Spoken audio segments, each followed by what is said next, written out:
horror story, which happened with me in hostel during 11th. Believe me, each and everything written is true. It will be a long one, sorry for it. I needed to get this off my chest. I was packing my things, my parents standing quietly in my hostel room, their faces shadowed with dejection. I was leaving the hostel and my institute just 15 days after offline classes had started. They didn't know the storm raging inside me, and I couldn't tell them why. When hostels reopened post-COVID, I was excited, but nervous.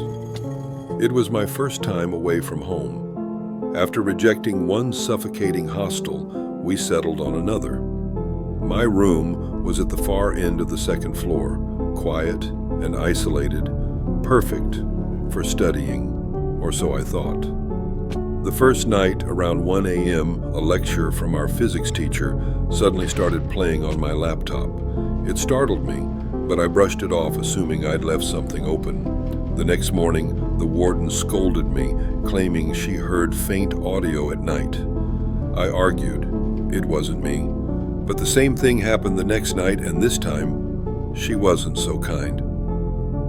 A senior approached me later, casually asking, "You're brave, huh?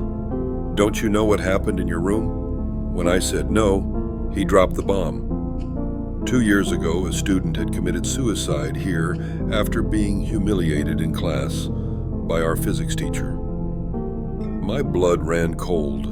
Was it a coincidence that his voice played on my laptop those nights? The nights that followed were unbearable. Every creak and knock felt like it was directed at me. On the 5th night, a deafening bang came from the bathroom next to my room. The warden blamed me again.